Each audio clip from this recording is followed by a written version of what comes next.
Пакет інтэграцыйных дакументаў саюзнай дзяржавы амаль узгоднены, заявіў першы віцэ-прэм'ер Мікалай Снапкоў.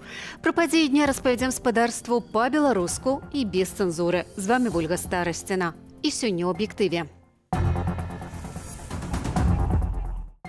Да бездарожжа дадалося і безграшоўе. Міністэрству транспарту бракуе грошай на рамонт дарог і на ранейшае функцыянаванне чыгункі. Чыгунка, ей сказали бюджету так само на дотации можете не различивать, зарабляйте гроши.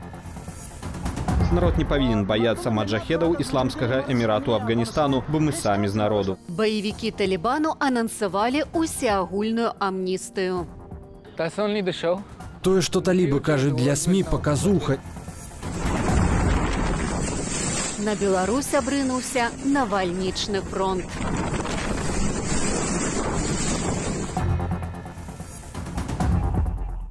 Цягнікоў стане менш. Праезд падаражэе. Беларуская чыгунка скарачае колькасць цягнікоў рэгіянальных ліній эканом-класу і адначасова павышае тарыфы на перавоз пасажыраў і багажу цягнікамі міжрэгіянальных, рэгіянальных і гарадскіх лініяў. Не толькі чыгунка сутыкнулася з фінансавымі праблемамі. Міністэрства транспарту паведаміла, што на будаўніцтва і рамонт дарог не стае 500 мільёнаў долараў. Пра фінансавы тупік Ігор Станкевіч. Змена раскладу руху і адмена цягнікоў. Цягам другой паловы жніўня стабло паступова знікнуць блізу 30 рэйсаў рэгіянальных лініяў. Беларуская чыгунка тлумачыць гэта прывядзенне памераў руху у, цытата, адпаведнасць з фактычным попытам на перавозы. Найперш это адаб'ецца на тых жыхарах Мінскай вобласці, у якіх працоўны графік такі, што ім трэба было ездзіць тымі цягнікамі, якія скарочаны. Людзям будзе горш даязджаць у некаторыя месцы, а тым болей, што ёсць месцы, куды цягнік это адзіная магчымасць нармальна даехаць. На сайце Petitions BY ужо з'явілася петыцыя за захаванне цягніка «Маладзеж на Мінск», які адпраўляецца о 19:50. Яе падпісалі больш за 150 чалавек. Апроч зменаў у раскладзе, з пачатку жніўня чыгунка павысіла кошты на праезд і правоз багажу ад 5 до 15%. Эканаміст Ярослаў Романчук адзначае, што перавозы пасажыраў датаваліся за кошт больш дарагіх грузаперавозаў. Цяпер грузапаток значна скараціўся, у тым ліку праз заходнія санкцыі. Чыгунка не мае грошаў сёння. Чыгунка, ей сказали бюджету так само на дотации можете не различивать. Зарабляйте гроши альбо мінімізуйте кошты. Так что, як робяць кожная дзяржаўная манаполія, яны ўсё гэта робяць за кошт комфорту или за кошт грошаў людзей. Таму, напрыклад, калі бы яны хацелі захаваць нейкія электрычкі, яны бы павысілі кошты там на 30-50%. Але гэта была бы вельмі непапулярная мера. Бракуе грошай і Міністэрству транспарту і камунікацыяў. Праз заходнія санкцыі шэраг еўрапейскіх банкаў адмовіўся крэдытаваць будаўніцтва і рамонт беларускіх дарог. Аднак заглыбляцца ў праблему санкцыяў Александр Лукашенко не хоча. Учора ён запатрабаваў ад міністра транспарту падтрымліваць у адпаведным стане транспартную сетку і будаваць новыя дарогі, каб свабодна даязджаць да аграгарадкоў. Я даже не хочу вникать в проблему санкций, которые относятся к вам. Будучи транзитной страной, вы просто обязаны обеспечить нормальное функционирование этого транспорта. Дзеля рэалізацыі запланаваных аб'ёмаў рамонту і аднаўлення дарожнай інфраструктуры Міністэрству транспарту трэба каля $500 мільярдаў. Цяпер іх спрабуюць атрымаць у Еўразійскім банку развіцця і экспартна-імпартным банку Китая. Ігор Станкевіч, Белсат. Да 7 гадоў зняволення пагражае дзяўчыне загінулага кіраўніка беларускага дому ва ўкраіне. У Менску на Бажэну Жолудь завялі крымінальную справу. Яе вінавацяць у закліках да ўзброенага супраціву ўладзе. Падчас акцыі памяці Віталя Шышова Бажэна выступіла з прамоваю каля амбасады Беларусі ў Кіеве. Следчыя разгледзелі ў ейных словах пагрозу нацыянальнай бяспецы. На тот момент у меня была задача другая, да, мне нужно было быстрее получить документы, чтобы быстрее, наконец-таки, похоронить его. То есть какой-то реакции у меня еще не было на это, да, какой-то. А потом я понимаю, что, возможно, это как момент давления на моих родственников или на родственников Виталия могут попробовать давить этим. Потому что просто статьи, заведенные на меня, но меня это не пугает. Віталя Шишова знайшлі павешаным у лесе недалёка ад дому, дзе ён жыў з Бажэнаю. Пашкоджанні на ягоным целе адзін з паліцыянтаў характарызаваў так: чалавек змагаўся. Паводле сяброў Шишова ён неаднаразова заўважаў за сабою сачэнне, а таксама прасіў прыглядзець за Бажэнаю, калі з ім нешта здарыцца. Віталь і Бажэна родам з Гомельскай вобласці. Пазнаёміліся ўжо ў Кіеве, калі абое пад пагрозаю пераследу з'ехалі з Беларусі. Цяпер следства мае дзве асноўныя версіі гібелі Віталя. Самагубства і забойства з імітаваннем самагубства. Цела Віталя дасюль не аддалі з экспертызы. Пасля некалькіх дзён панікі Кабул пачынае вяртацца да звычайнага жыцця. Запрацавалі рынкі, пекарні ды аптэкі. Талібы заклікаюць насельніцтва без страху выходзіць з дамоў і вяртацца да працы. Чыноўнікам яны паабяцалі усеагульную амністыю. Замежным дыпламатам – недатыкальнасць, а жанчын абяцаюць не рабіць ахвяраў. Аднак і жыхары Афганістану, і шмат якія замежныя аналітыкі не вераць абяцанням баевікоў. Александр Папко падрабязней. Лётнішча Кабулу – адзінае месца ў сталіцы Афганістану, якое кантралююць войскі заходняй кааліцыі. Тысячы людзей рухаюцца да яго з надзеяй пакінуць краіну, захопленую талібамі. Сёння аэрапорт аднавіў эвакуацыйныя рэйсы, спыненыя раней праз наплыў людзей на ўзлётнай паласе. 2 самалёты ў Кабул выслала Польша. ЗША, Вялікая Брытанія, Францыя ды іншыя краіны вывозяць з Кабулу сваіх грамадзян і афганцаў, якія з імі супрацоўнічалі.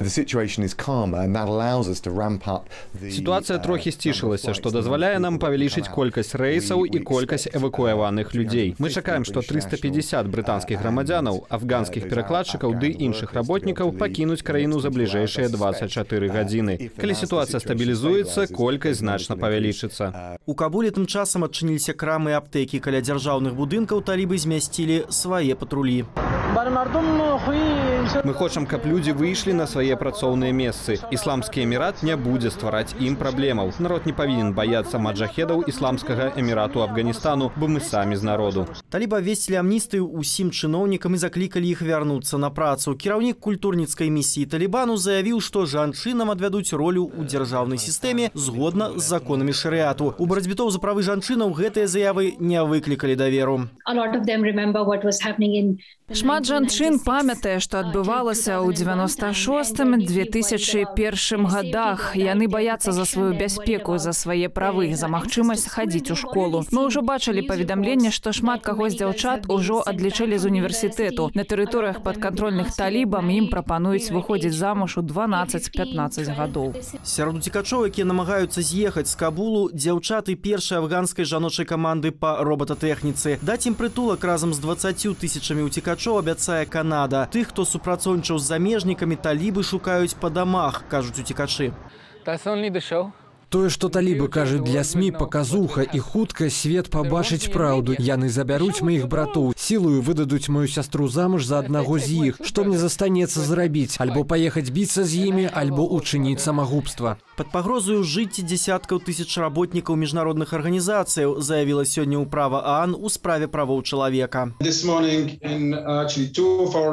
Сёння раніцаю ў 2 нашых рэгіянальных офісах мы спаткаліся з прадстаўнікамі нядаўна створанай Талібанам камісіі ў справах непраўрадавых арганізацыяў. Пасля гэтай сустрэчы мы настроены вельмі аптымістычна, але час пакажа. Пазітыўныя сігналы ад Талібану заўважыў і міністр замежных справаў Расіі Сергей Лавров. То, что сейчас талибы в Кабуле декларируют и на практике доказывают свою готовность уважать мнение других, это, я считаю, позитивный сигнал. Они, в частности, сказали, что готовы обсуждать правительство, в котором будут участвовать не только они, но и другие афганские представители. Напярэдадні ён абмеркаваў сітуацыю са сваім кітайскім калегам Уан І. Пекін і Масква разам збіраюцца пераканаць талібаў не спрачацца з суседзямі ды не даваць прытулку міжнародным тэрарыстам, як гэта было чвэрць стагоддзя таму. Сённяшняе ўзбраенне талібаў значна лепшае. У іхным распараджэнні ўсе арсеналы ўрадавай арміі, у якую Злучаныя Штаты за гэты час інвеставалі $83 мільярды.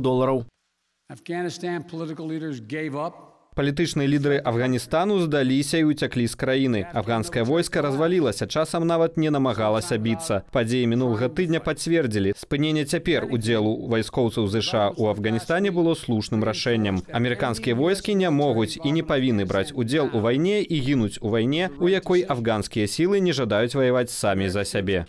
Паводле Байдена Амерыка дасягнула мэтаў, што паставіла перад сабой 20 гадоў таму. Яна знішчыла арганізатараў тэракту 11 верасня і зрабіла немагчымым выкарыстоўванне Афганістану ў якасці базы міжнародных тэрарыстаў. Міністр замежных справаў юразвязу тым часам ладзіць экстранныя перамовы, каб ацаніць магчымы эмігранцкі крызіс. На дапамогу уцекачам з Афганістану прэзідэнт ЗША ўжо распарадзіўся выдаць $500 мільёнаў. Александр Попко, Надзея Бельская, Белсат. Сыходзь, крычалі працаўнікі Лукашэнку. Роўна год таму рабочыя шэрагу заводаў спынілі працу і прайшлі калонамі па Менску. Тады мог пачацца агульнанацыянальны страйк. Чаму гэтага не адбылося і як узгадваюць той дзень удзельнікі страйкавага руху? У нашым наступным сюжэце. Год таму Александр Лукашенко упершыню ў твар пачуў сыходзь ад рабочых, на падтрыманне якіх разлічваў. Не толькі на заводзе колавых цягачоў, куды ён прыехаў, але і на шэрагу іншых буйных прадпрыемстваў краіны 17 жніўня адбыліся спробы пачаць усеагульны страйк, натхнёны масавай акцыяй у Менску напярэдадні. Набыванне палітычных, то бок адмена результатаў выбараў, спыніць гвалт у адносінах да людзей, які выходзілі бараніць сваю грамадзянскую пазіцыю, правесці новыя чэсныя выбары. На прадпрыемствах пачалі стварацца страйкавыя камітэты. Працаўнікі спынялі працу і спрабавалі калонамі ў працоўнай вопратцы выйсці ў горад. У калоне Менскага трактарнага заводу ішлі не менш за 4000 чалавек, згадвае адна з удзельніц страйку Ульяна Горбачова. Мы звали людей с МЗКТ, их не выпустили вообще никак. Мы пошли оттуда на МАЗ. Получается, там тоже людей не выпускали, пока уже они сами стали прыгать просто через турникеты. Посмотрели, что ничего сделать не могут, все, их выпустили. Мы забрали МАЗ и уже потом все вместе пришли к моторному заводу. А оттуда пошли, уже там была огромная колонна, мы пошли поддерживать БТ. Они тогда тоже бастовали. У Белтэлерадыёкампаніі 17 жніўня страйк таксама быў массовым. В первые же дни забастовки на Белтелерадиокомпании руководство пошло на переговоры, и им были официально вручены подписи с открытым письмом. Они разговаривали, они пытались, конечно, убеждать, но тем не менее разговор был, они не просто проигнорировали. Страйкавалі і буйныя прамысловыя прадпрыемствы па-за Менскам, а Беларусь Калій і беларускі металургічны завод на нейкі час цалкам спынялі працу. Але агульнай паўнамаштабнай забастоўкі на прадпрыемствах Беларусі не атрымалася. Рознымі спосабамі адміністрацыі і праўладныя прафзвязы уздзейнічалі на людзей, запалохвалі, падкуплялі ці проста звальнялі. 16-я прыйшла папера з міністэрства, якой патрабавалася пачынаць душыць забастовачны рух. І з таго часу так пайшла па ўсіх начальніках цеха, была запущена папера, каб яны выходзілі размаўляць з людзьмі, ну і пресекаць, лишаць нейкіх кампенсацый, прэмій гэтых далей. На трактарным заводзе ахвотным страйкаваць кіраўніцтва прапанавала напісаць заяву на 3 дні за свой кошт і заблакавала іхныя пропускі, згадвае Ульяна Горбачова. Нас, так скажем, с завода убрали, пока нас не было. Остальных, кто был там, кто, ну, может, менее смелые, их уже окончательно удалось там запугать. Там были собрания, что не дай бог, вы там подниметесь, там мы сразу уволим. У той жа дзень 17 жніўня следчы камітэт распачаў крымінальную справу аб масавых беспарадках у краіне. Шмат якія ўдзельнікі страйкаў пад пагрозаю рэпрэсіяў мусілі звольніцца і нават з'ехаць з краіны, а некаторыя апынуліся ў турме. Ціск на нязгодных працягваецца. Более того, недавно даже появились списки тех, кто участвовал в стачке или ушел из-за гражданской позиции, чтобы их нигде не брали на работу. Продолжается давление, огромное давление на Белорусский независимый профсоюз. Огромное давление. Людей вызывают по одному в службу безопасности завода. С ними работают начальники идеологии. Сярод прычынаў, чаму не ўдалося зладзіць агульнанацыянальнага страйку, удзельнікі стачкамаў называюць страх у людзей і адсутнасць досведу ў арганізатараў. Люди на эмоциях вышли, конечно, абуджаныя вынікамі выбараў і гвалтам, які быў на улицах, але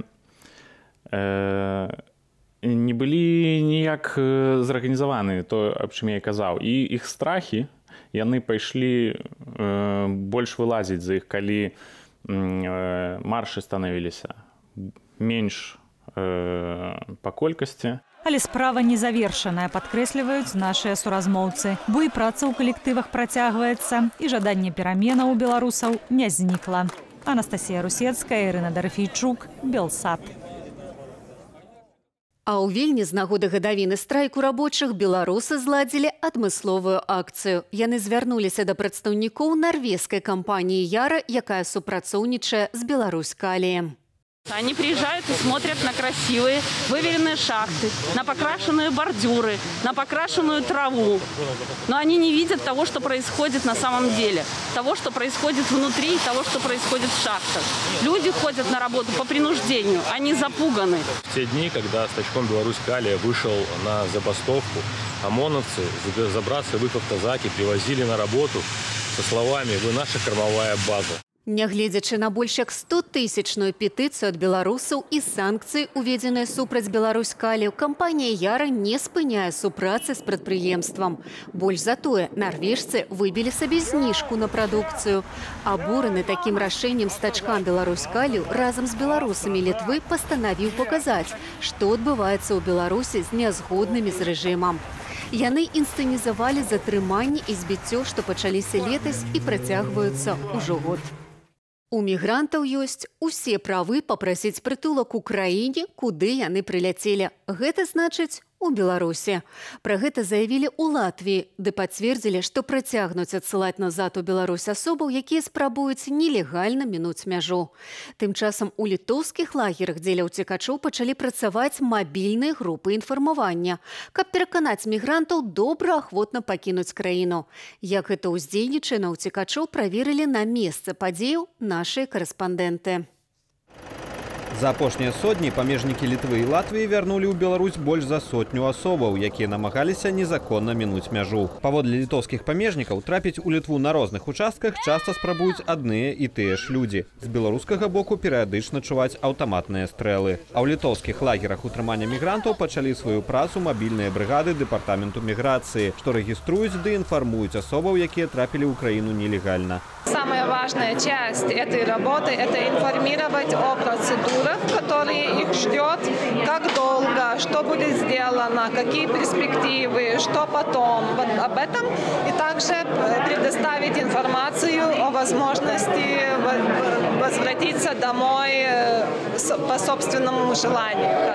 Потому что мы им предлагаем 300 евро в руку, если они хотят сами вернуться домой. Адзін з такіх лагераў у будынку былой школы ў вёсцы Відзеняй. У асноўным тут застаюцца грамадзяне Малі і Сомалі. Сначала, конечно, очень плохая реакция была местных жителей, потому что, все неожиданно, сразу, через сутки здесь. Ну, а потом местные жители действительно хорошо к ним относятся. И сейчас даже и пищу приносят, и одежду, и даже в футбол играют. Акрамя прадстаўнікоў дэпартаменту міграцыі, у складзе мабільных групаў памежнікі, прадстаўнікі Міністэрства замежных справаў і перакладчыкі з арабскай, курдскай ды французскай моваў.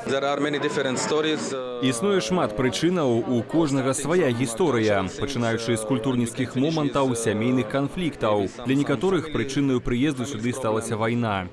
Эрве студэнт. 2 гады таму ён прыехаў з Камеруну ў Беларусь, аднак не здолеў аплочваць навучанне.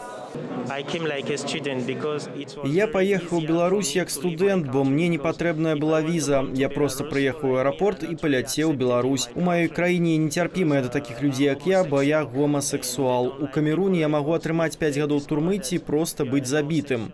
З пачатку года мяжу Літвы з Беларусю незаконна мінулі больш за 4000 мігрантаў. Абсалютная большасць – іракцы. Пакуль магчымасцю дабравольна вярнуцца на радзіму з фінансавую дапамогаю літоўскага ўраду скарысталіся каля 2 дзесяткаў чалавек. Алесь Баразенка, Белсат.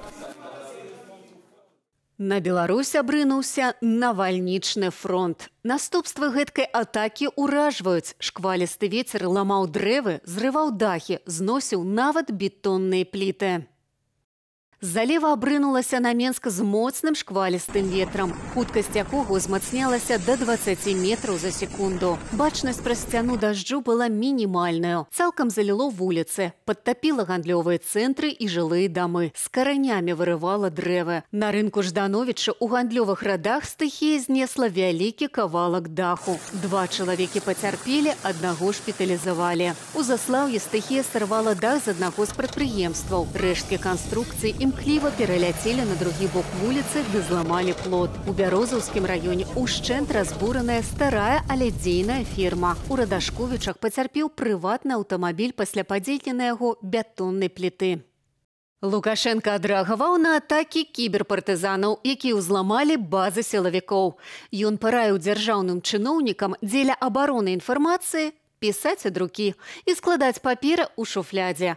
Гэтую навіной з IT-краіны завяршаю выданне «Аб'ектыву». З вами была Вольга Старасціна. Усяго вам самага добрага. Да сустрэчы ў эфіры Белсату.